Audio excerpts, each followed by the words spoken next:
안녕하세요. 백두산 금융연구소의 백두산입니다. 9월 21일 목요일 아침 8시 54분입니다. 미국 증시는 하락 마감했습니다. 낙폭이 좀 컸습니다. 근데 유럽은 일단 상승 마감했습니다. FOMC 회의의 영향 때문에 이런 거다라 생각하시면 되겠는데 FOMC 영향을 직접적으로 받은 미국은 좀 많이 빠진 거고요. FOMC 회의 직전에 장 마감해버린 유럽 증시는 이 상승을 유지를 할 수 있었죠. 유럽 증시는 이제 오늘 오후에 한국 시간으로 이제 한국장 마감하고 오후 4시쯤 개장할 건데 그때 개장하면 영향을 좀 뒤늦게 받게 되겠죠. 이렇게 보시면 되겠고요. 미국 증시 어제 시원하게 빠졌습니다. 나스닥이 좀 많이 빠졌고요. 하여튼 근데 시원하게 빠졌어요. 그래서 보시면 혼조한 모습이 아니고 명확한 어떤 모습을 보여주는 거죠. 명확하게 다 같이 빠진 거고요. 경기 방어주들이 뭐 조금 오르고 나머지는 다 빠졌습니다. 그만큼 시장이 불안했구나라는 거를 우리가 짐작할 수가 있습니다. 나스닥이 많이 빠진 걸로 봐서 그죠? IT 빅테크가 많이 빠졌구나라는 걸 알 수 있고 실제로 여기 색깔들 보시면은 애플 2%, 마이크로소프트 2.4%, 엔비디아 뭐 3% 가까이, 구글 3%, 뭐 아마존, 테슬라, 메타 뭐 등등 하여튼 IT 빅테크가 굉장히 많이 빠진 거를 우리가 알 수 있습니다. 반도체도 많이 빠졌고요. 기술주들이 많이 좀 약세를 보였다 이런 걸 알 수가 있습니다. 이렇단 이야기는 금리에 대한 부담이 시장에 작용했다라는 것까지도 우리가 유추할 수 있는 부분이겠죠. 예, 경기 방어주들이 많이 올랐다고요, 그죠?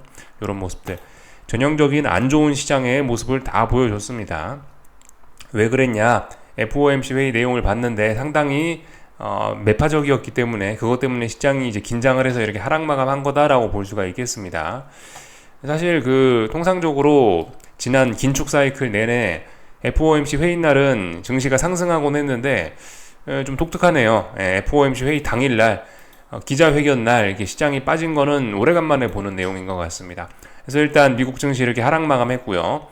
나스닥은 어딘가 중요한 직전 저점을 붕괴시키면서 방향을 아래쪽으로 일단은 전환을 하긴 했습니다. 근데 아래쪽으로 전환한 게 단기적인 거죠, 그죠? 예. 아직까지는 큰 박스권 혹은 뭐 삼각 수렴형 뭐 이 정도 아직까지도 좀 혼조한 구간은 맞습니다. 큰 방향성은 나오지 않았고 단기적인 방향성이 일단 아래쪽으로 박스권 내에서 단기적인 방향성이 아래쪽으로 일단 결정이 된 겁니다.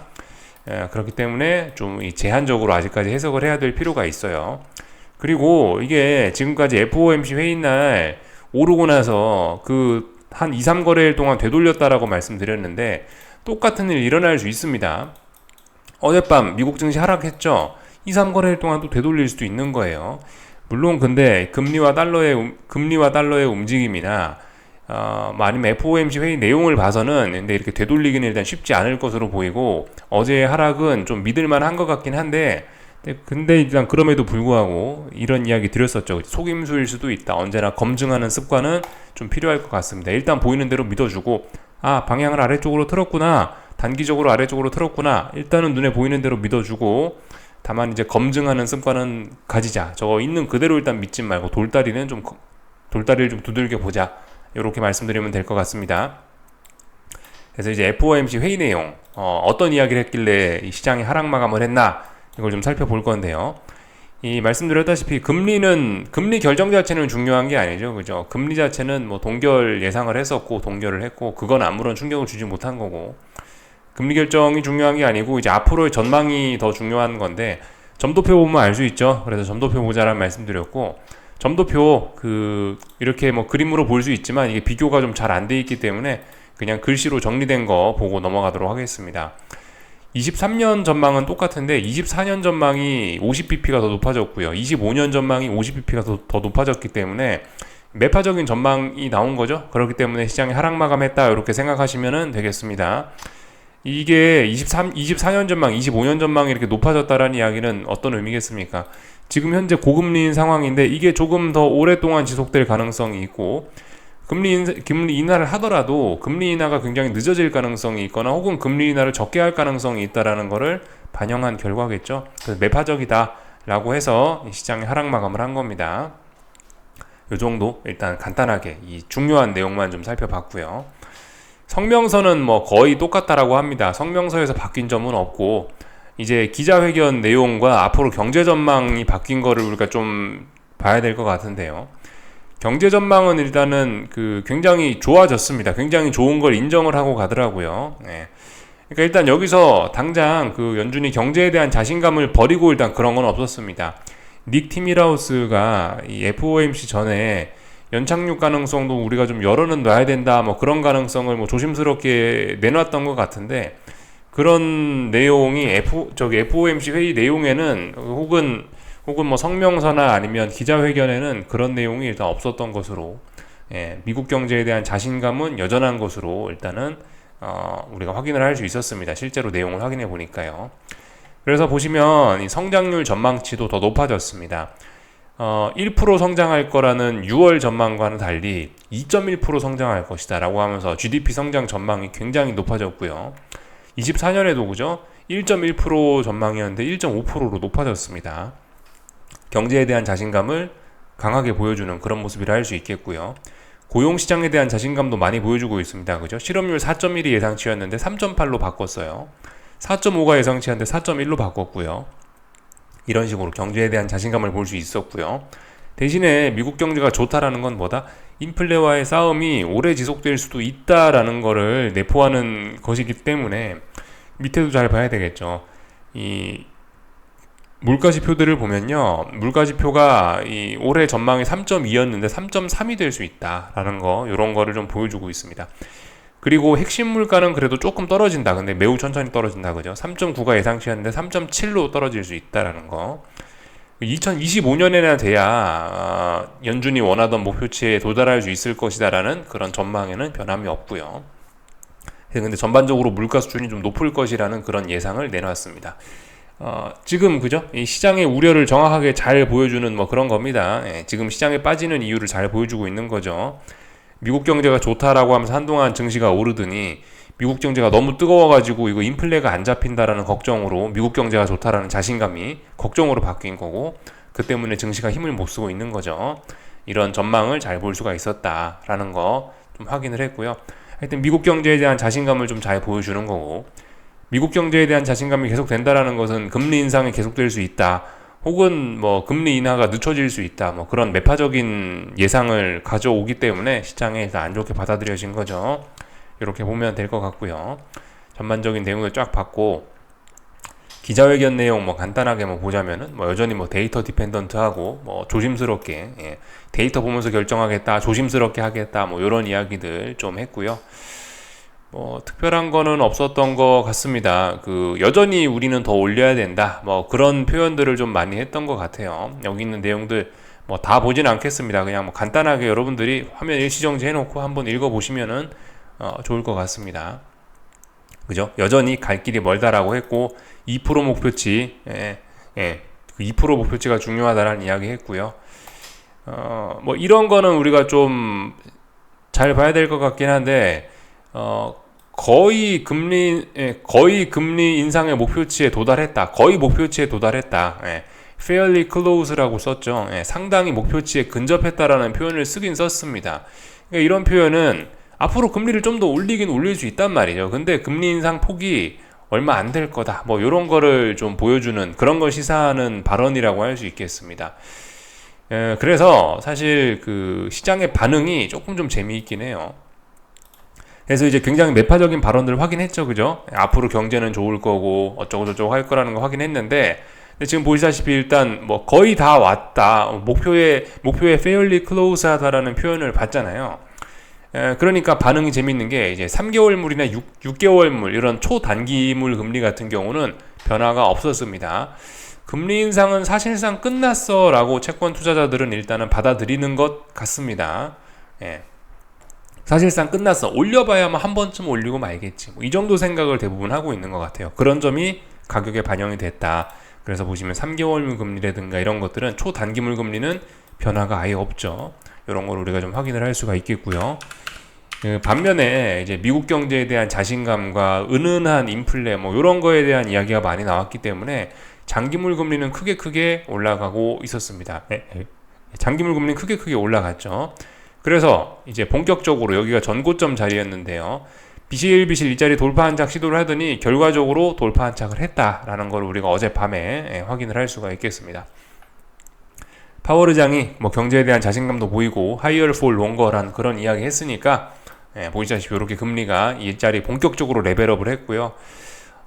보시다시피 이게 여기서 매물 소화를 잘 했고요. 매물 소화 잘 하고 나서 넘어오는 거고, 또 그리고 이를 정당화할 만한 이슈, FOMC라는 명확한 이슈가 있었기 때문에 일단 레벨업 된 거, 이거는 일단은 우리가 좀 진짜라고 받아들여도 될 것 같습니다. 그래서 이 10년물 국채금리는 계속해서 올라갈 가능성이 높다. 특히 하여튼 중요한 거는 이제 레벨업이 됐고, 레벨업이 됐다라는 건 신고가 영역이라는 겁니다. 이제 위쪽에 저항이 없습니다. 이제는 얼마든지 탄력적으로 오를 수 있는, 좀 급등도 할 수 있는 그런 구간이라고 보실 수가 있겠고요. 이 전고점 아래에 있었으면은 증시는 그래도 좀 괜찮았을 수 있어요. 왜냐하면 금리의 상승도 제한될 수 있는 구간이기 때문에. 근데 이제 금리의 상승이 무제한인 구간으로 넘어왔기 때문에, 위쪽에 저항이 없는 구간으로 넘어왔기 때문에, 그래서 증시의 부담은 좀 본격적으로 올 수도 있겠다라고 생각을 하셔야 되겠습니다. 그리고 2년물 금리도 어젯밤에 레벨업을 했어요. 결과적으로 이 올해 3월부터 해갖고, 은행위기 났을 3월부터 해가지고 결과적으로 한 5.05 정도의 이 자리 목표치, 여기 있는 정고점을 계속해서 넘어갈랑 말랑 시도를 했는데 어젯밤 드디어 넘어왔습니다. 결과적으로 안착을 했어요. 이거 진짜라고 봐주는 게 맞을 겁니다. 한 번, 두 번, 세 번, 네 번째 시도에서 올라오는 거고요. 그리고 이를 정당화할 만한 이슈도 분명히 있습니다. 그렇기 때문에 2년물 금리 레벨업이 된 거고요. 2년물 금리가 레벨업이 됐다라는 거는 이제 이런 의미를 갖는다 생각하시면 되겠습니다. 금리 인하 가능성을 굉장히 시장이 좀 낮게 보고 있구나. 금리 인하에 대한 생각, 금리 인하에 대한 기대가 많이 낮아졌구나라는 거를 우리가 실질적으로 알 수 있는 게 이 2년물 국채금리의 흐름이라고 보시면 되겠습니다. 그래서 레벨업이 됐죠.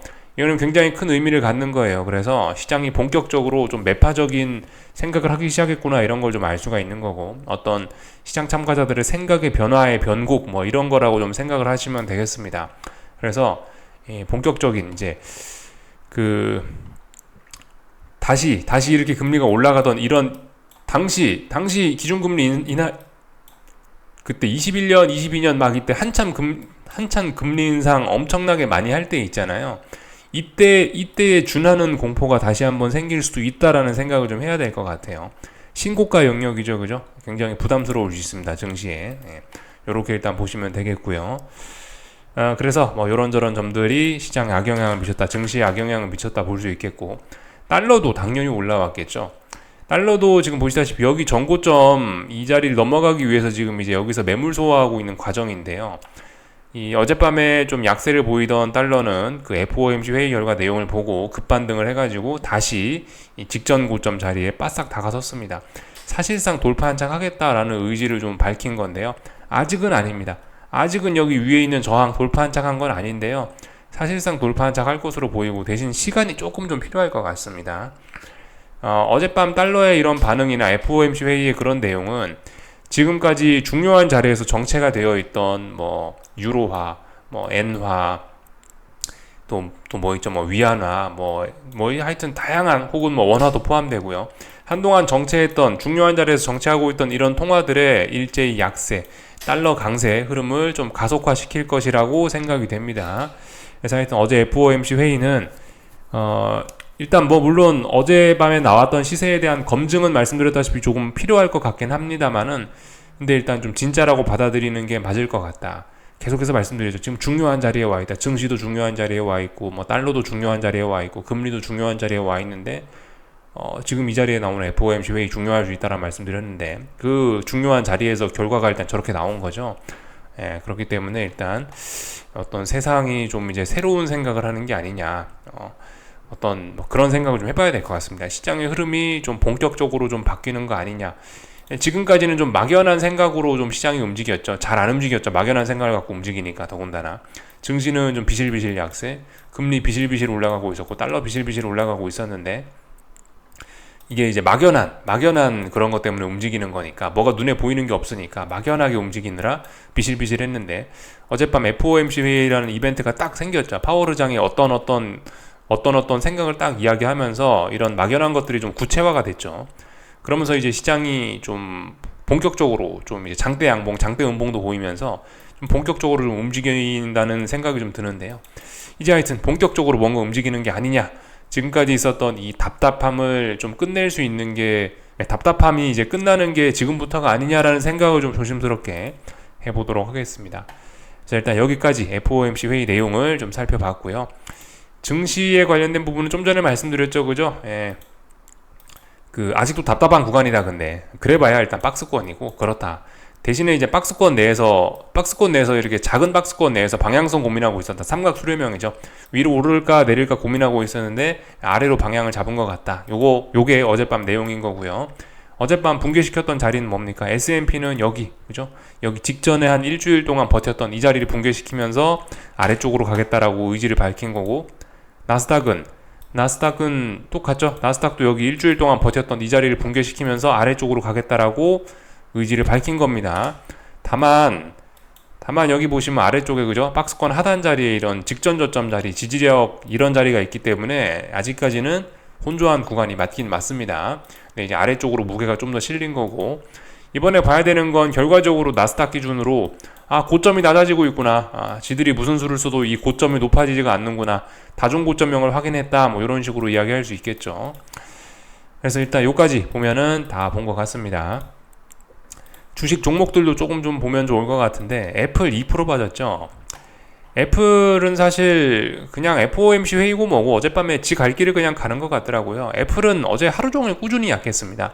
장 초반부터 약하더니, 장 초반부터 시장 분위기에 고춧가루를 뿌리더니 하루 종일 약해가지고 결과적으로 나스닥을 크게 끌어내리는데 일조를 했다라고 볼 수가 있겠는데요. 나스닥 2% 빠졌습니다. 그죠? 그래서 이 직전 저점 자리의 테스트를 다시 한번 하러 내려왔고요. 어제 2% 빠진 거에 대한 의미는 고점이 낮아지고 있다, 뭐 이런 의미도 있을 수 있고, 여기서부터 여기까지 하락을 했다가 여기서부터 여기까지 반등을 했죠. 이 반등이 끝났다라는 걸 의미하는 것일 수 있고요. 그죠? 그래서 다시 한번 이 지지력 테스트하러 내려온다라는 의미일 수 있습니다. 애플이 계속해서 분위기가 안 좋습니다. 그죠? 이런 점이 시장에 악영향을 미치는구나 이렇게 볼 수가 있겠습니다. 얼추 다 봤고요. 변동성 지수를 좀 잠깐 봐야 될 것 같은데, 변동성 지수들은 결과적으로 여기 지키고 있어요. 지난 몇 달 동안 지켰던 이 하방 경직성 나오는 이 자리, 6월부터 지켰던 이 자리가 있는데요. 결과적으로 여기서 다중바닥형 만들면서 다중바닥형 확인하면서 반등 시도를 하고 있습니다. 아직까지는 물론 박스권입니다. 박스권인데 박스권 상단은 대략적으로 한 요정도가 박스권 상단이 되겠죠.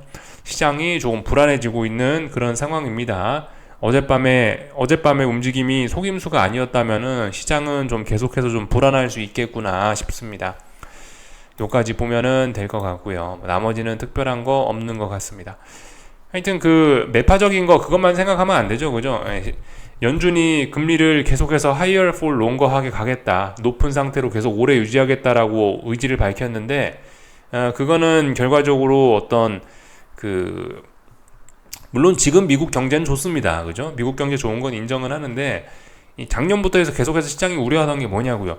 고금리가 결과적으로 잘 나가던 미국 경제를 죽일 수 있다, 고금리가 잘 나가던 미국 경제를 침체로 이끌 수도 있다 라는 그런 우려가 작년에 작용을 했던 거거든요. 그것까지 생각을 해야 돼요. 지금도 higher for longer가 아니고 여기쯤에서 적당히 좀 비둘기파적으로 나와줬으면 연착륙 당연히 가능한데, 연준이 저렇게 매파적으로 나오면은 이제 연착륙 어려워지는 거 아니야? 라는 이제 그런 우려도 또 슬슬 또 등장할 수 있다는 겁니다. 그런 거에 대한 반응인 걸 수도 있는 거예요, 어젯밤 이런 모습은요. 그래서 그런 것까지 좀 생각을 해봐야 되겠다 싶습니다. 안 그래도 참 데이터 한번 보여드리려고 그러긴 했는데, 이게 잘 못 찾아서 그냥 말로만 좀 말씀드릴까 하는데, 닉 티밀하우스가 연착륙이 어려울 수도 있다라는 이유를 말씀을 좀 드리긴 했죠. 근데 재밌는 게 최근에 투자자들 사이에서 연착륙에 대한 관심이 굉장히 좀 높아지긴 했습니다. 제가 그냥 뭐 막연히 말씀드리는 건 아니고 데이터가 있었는데 아직 좀 못 찾아가지고 제가 좀 그런데, 하여튼 제가 봤던 데이터에서 연착륙에 대한 언급이 굉장히 많이 늘어났더라고요. 이렇게 연착륙에 대한 언급을 이렇게 그 언급에 대한 그런 빈도수를 이렇게 데이터로 나타낸 그런 게 있었는데, 연착륙에 대한 빈도수가 최근에 굉장히 좀 높아지긴 했더라고요. 사람들이 경제에 대한 자신감을 바탕으로 연착륙할 것이라는 이야기를 좀 많이 하면서 연착륙에 대한 언급 자체가 언론이나 인터넷에서 좀 많이 좀 높아졌는데, 근데 이제 재밌는 게 지금까지 늘 연착륙에 대한 언급이 높아진 직후에 이 불황이 이렇게 왔었다라는 거를 제가 봤던 그 데이터에서 봤는데, 하여튼 그렇다라는 거. 연착륙에 대한 이런 이야기가 많아지면은 그만큼 하여튼 이 확률적으로 좀 불황이 올 가능성이 좀 높아지고 있다는 거, 그런 것도 좀 생각을 좀 해봐야 될 필요가 있겠습니다. 사람들이 모두 연착륙이라는 게 뭐예요? 경기에 대한 자신감이죠. 경제에 대한 자신감을 강하게 가질 때, 그럴 때 이제 경기 침체가 왔다라는 거를 좀 주의해서 우리가 생각을 해봐야 될 점이라고 볼 수가 있겠습니다. 그래서 일단 여기까지 말씀드리면 다 된 것 같아요. 그죠? 국채 선물도 보시다시피 이렇게 신저가 갱신하고 있고, 금리가 오르니까 유로화도 아래쪽으로 잘 빠지고 있고, 특별히 이상한 거 없습니다. 국제유가는 하여튼 근데 일단 조정 중이에요. 국제유가가 조정 중인 거는 그나마 증시의 다행인 요소라고 볼 수가 있겠는데, 하여튼 어제 그 미국과 사우디의 방위 조약인가 그 이슈가 나왔죠. 그 이슈가 솔직히 유가의 상승세를 완전히 하락으로 전환시킬 거냐, 일단 그렇게 생각하지는 않는데, 근데 일단 워낙 중요한 저항 자리에서 그런 이슈가 나온 거라 가지고 일단 좀 하여튼 잘 지켜봐야 될 그런 중요한 자리이긴 합니다. 유가는 어제 하락 마감했죠. 달러가 오르기도 해서 하락 마감한 것도 있고, 그리고 제가 말씀드렸던 연준이 그렇게 고금리를 높게 가지고 가면은 아무래도 미국 경제에 원유, 그 미국 경제도 좀 어려울 수 있다. 미국 경제의 어떤 그 미국의 원유 수요 감소, 이런 것도 생각을 할 수 있는 부분이거든요. 그래서 일단 국제유가는 조금 하락 마감했다라 볼 수가 있겠습니다. 아직은 상승 추세가 맞고, 아직은 이제 단순히 91달러, 92달러에 있는 저항을 넘기 위한 조정 과정이라고까지밖에 안 보이긴 합니다만은, 근데 일단 이거 그 중요한 저항 자리에서 그런 이슈들도 나오고 있기 때문에 좀 국제유가에 대한 방향성은 우리가 좀 고민은 해볼 시점이라고 생각해요. 무조건 국제유가는 위로 올라간다라고 믿기보다는 조금 좀 의심을 하면서 봐야 될 그런 구간으로 보입니다. 물론 아직은 그냥 건전한 조정에 불과합니다. 이 정도까지는요. 지난번에 잘 올랐잖아요. 잘 오르고 조정 이 정도 충분히 나올 수 있죠. 그죠? 그렇기 때문에 하여튼 아직까지는 강하다. 근데 의심 정도는 해볼 수 있는 자리인 것 같습니다. 여기까지 보면 될 것 같고요. 그 중소형주 지수들은 좀 더 큰 타격을 입었네요. 그죠? 제가 나스닥만 큰 타격을 입은 줄 알았는데, 러셀 지수는 보시다시피 여기 직전 저점, 중요한 자리들이 대략적으로 여기였죠. 대략적으로 이 자리였는데 여기를 붕괴시켰다. 레벨 다운이 됐다라는 겁니다. 하락이 계속해서 이어질 모양인 것 같고요. 말씀드렸다시피 러셀 지수와 코스피는 그래도 좀 연관성이 좀 있는 것 같아요. 한국 증시에 좀 일단 별로 안 좋겠죠. 그죠? 요까지 보면은 될 것 같습니다. 오늘 한국 증시는 요렇게 생각하시면 되겠네요. 그죠? 딱 보니까 2차 전지 친구들이 반등 사이클에 걸렸고, 삼성전자는 약한 거 보니까 코스피 강하고 코스닥은 좀 반등할 모양인 것 같은데, 하여튼 이렇게 생각하시면 될 것 같아요. 그죠? 지금 시장 분위기 자체가 예전처럼 막 좋은 건 아니에요. 예전처럼 막 시장이 막 신나게 올라가던 그런 때는 아닙니다. 그죠? 그렇다면 분명히 시장에 유입되는 돈에는 한계가 있을 거고, 한정된 돈 내에서 시장이 움직인다라면은 지금 한국 증시는 반도체와 2차 전지, 얘네 둘이 한정된 돈 나눠 먹게 할 수밖에 없는 그런 상황입니다. 그러니까 이걸 순환매라고 표현할 수도 있을 것 같은데요. 지금 보시면 반도체에선 최근에 좀 힘이 많이 빠지고 있죠. 근데 반도체 힘이 빠지면 뭡니까? 그럼 2차 전지밖에 없다는 거예요. 그러면은 2차 전지가 조금 좀 올라올 수 있겠구나. 2차 전지가 올라오는 구간에서는 반도체는 계속 빠질 수밖에 없겠구나. 이런 생각 좀 해볼 수 있을 것 같습니다. 그렇다면 코스닥이 반등하는 사이에 코스피는 하락할 수 있다. 이렇게도 해석할 수 있겠죠. 그죠? 이런 흐름 좀 생각하셨으면 좋겠습니다.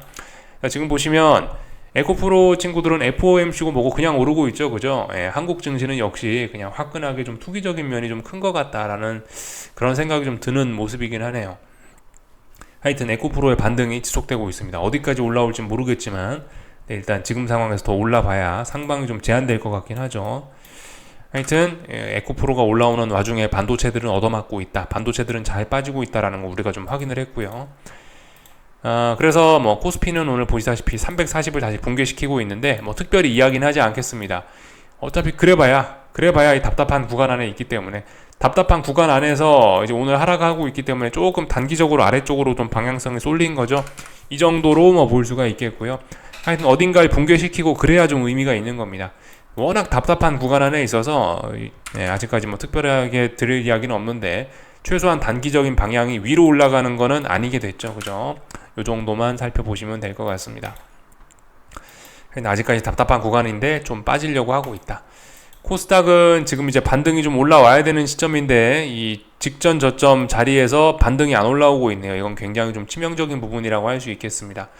코스닥은 반등하고 싶으면 여길 넘어가야 되는데요. 오늘 상승하는 게 자연스러운 날인데 보시다시피 상승이 아니고 이렇게 에코프로의 상승에도 불구하고 하락을 하고 있다면 굉장히 코스닥은 좀 불안할 수 있습니다. 그죠? 조심해야 돼요. 하여튼 그나마 코스닥은 코스피보다는 흐름이 낫죠. 코스닥은 아직 직전 저점 깨지는 않고 있는데 뭐 코스피는 시원하게 빠지고 있으니까 요까지 일단 보면 될 것 같고, 환율은 보시다시피 이렇게 잘 올라가고 있습니다. 지난번 25원을 붕괴시켰던 것이 언더슈팅으로 확인이 됐고, 그래서 일단은 그 30원 돌파 한착하면서 지난 몇 거래일 동안 이 불안했던 그 달러를 들고 있던 제 입장에서 불안했던 이건 끝냈습니다. 일단은 올라갔고요. 물론 올라가도 위쪽에 저항이 많이 있어서 답답합니다. 올라가도 여기 저항 많이 있기 때문에 답답한데요. 분명히 큰 의미는 있죠. 그죠? 얘도 달러도 좁은 박스권, 좁은 삼각 수렴형에서 위쪽으로 방향을 잡았다라는 게 의미가 있는 겁니다. 그렇기 때문에 지금 자리가 어떤 자리다? 지금 원달러 환율은 여기가 전고점이 중요한 자리인데 여기를 돌파 한착하면 완전히 레벨업이 돼서 원화 약세가 이제 추세적으로 지속될 수 있는 그런 자리인 건데, 사실상 여기 돌파 한착하면 신고가의 영역이라고 봐야 되는 건데 여기 돌파 한착의 가능성이 높아지고 있다. 여기까지 이야기할 수 있겠습니다. 그래서 일단은 똑같습니다. 근데 여전히 지가 일단 단기적인 방향을 저렇게 정했더라도 답답한 건 결과적으로 똑같기 때문에 특별히 드릴 이야기는 없고, 김치국 마시지 말고 차분하게 지켜보자.